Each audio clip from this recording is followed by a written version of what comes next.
ridiculous. But this is a little funny Joe Biden clip. So let's get right into it, right? So Joseph Robinette Biden 2 glitched on live television. Let's watch. Thirdly, we discussed the need to help states with Title 32 funding for the National Guard. That's a fancy way of saying governors need to be able to get funding when they need to bring their National Guard into play. And National Guards are going to have to play this. It costs a lot of money. Thirdly, they need to bring their National Guard into play. Okay, so again, I don't want to hop on this like little train of like, oh, Joe Biden's stuttering, evil. I stutter sometimes, right? I forget what I'm saying sometimes. That is perfectly okay. Now, if I were reading from a teleprompter and I still stuttered, or if I still, lost my train of thought, I mean, mistakes happen. Here is my thing here, okay. 10 months ago, there were two options. Again, a binary choice. Bernie Sanders, Joe Biden. It was a binary choice. The same people who say that Jill Stein voters are evil, that Howie Hawkins voters are evil, those same people were like, oh, I'm going to vote for Pete Buttigieg. I'm going to vote for Elizabeth Warren. There were two options on the ballot, Bernie Sanders and Joe Biden. Bernie Sanders can speak in complete sentences. Bernie Sanders. I mean, again, if Joe Biden has a stutter problem, that's fine. I'm not here to make fun of him. But it's talking about, we're at a point here, right? Our economy is collapsing. There is a depression, right? Millions of people are going to be dying in the next year because of the results of this presidency, the Donald Trump presidency, because of this year's mishandling of public health. Okay? Millions of people are going to have pre-existing conditions that we are going to be talking about for the rest of our lives. And this is the person that is leading us through this? I'm sorry. And again, I'm not here to sound like... I'm receptive to the claims of ableism. I'm not here to attack Joe Biden for having a stutter. I'm not here to attack him for misspeaking. But seriously... I'm serious right here. We had a binary choice, Bernie Sanders and Joe Biden. Barack Obama and the entire political establishment coalesced around Joe Biden. If there was no pandemic, if there was no depression, Joe Biden would have been creamed in this election. That is a fact. The reason why, first and foremost, I was in favor of the Bernie Sanders presidency was because Bernie Sanders was the most likely to beat Donald Trump in a general election before we knew of the incoming depression and pandemic. Joe Biden, I was convinced that Joe Biden would lose. Now, it was only until, right, the coronavirus situation that I was like, okay, this is helping the Biden campaign because Biden's campaign in the primary was hide in the basement. Now, all of a sudden, hiding in the basement isn't such a far-fetched idea.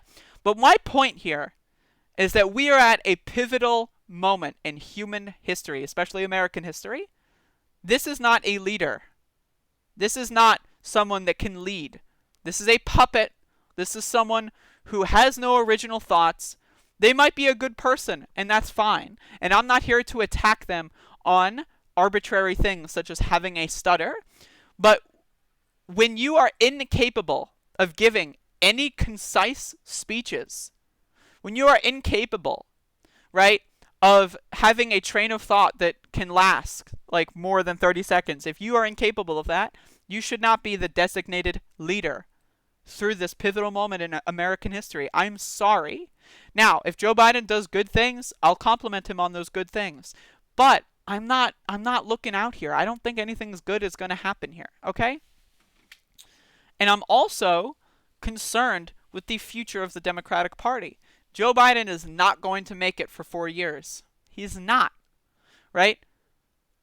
Now, am I going to say Kamala Harris is evil and she's going to kill everyone and she's going to usurp power via and then there's going to be like House of Cards scenario and then they're going to like no.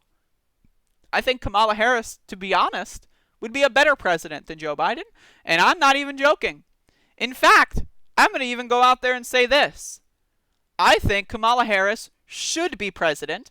As far as I'm concerned, Joe Biden stepping aside as soon as possible would be a net benefit for this country.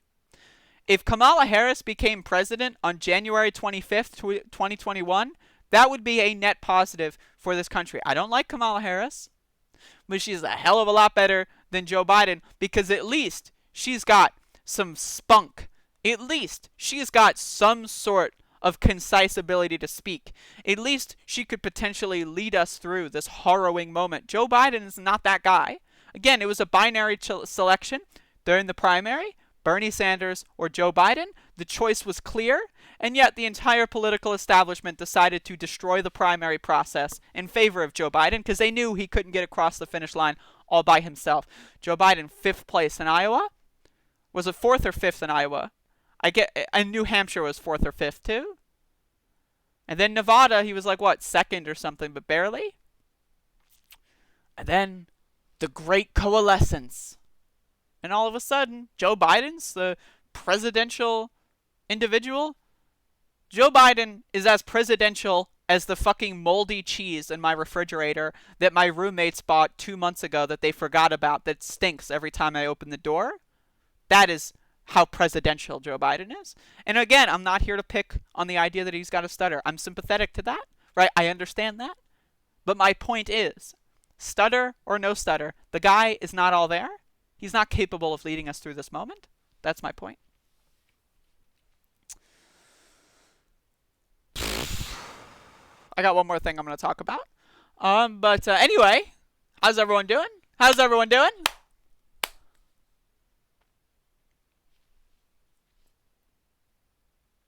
Think about all the times Barack Obama spoke publicly after leaving the White House.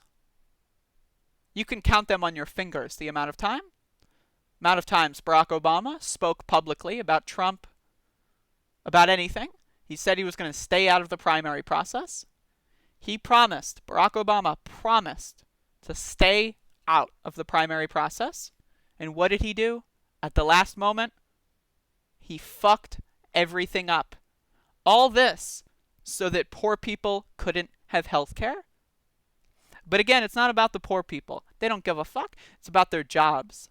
If Bernie Sanders were the nominee, the DNC would have been completely overhauled. If Bernie Sanders were the nominee, right, Democrat operatives would have been completely overhauled. It wasn't about what's best for the people. The iron law of institutions takes place here. It was not about what's best for the country. It was about what's best for our power position in the party. That was what it's about. The iron law of institutions says people are more interested in their power within an institution than they are compared to the power of the institution itself. Democrats don't care about losing seats. As long as Nancy Pelosi remains Speaker, as long as the rich donors remain as influential as they currently are, that's all that matters. Democratic Party control can dwindle as long as the donor control within the Democratic Party stays the same. It's ridiculous and evil. Evil. Pure evil.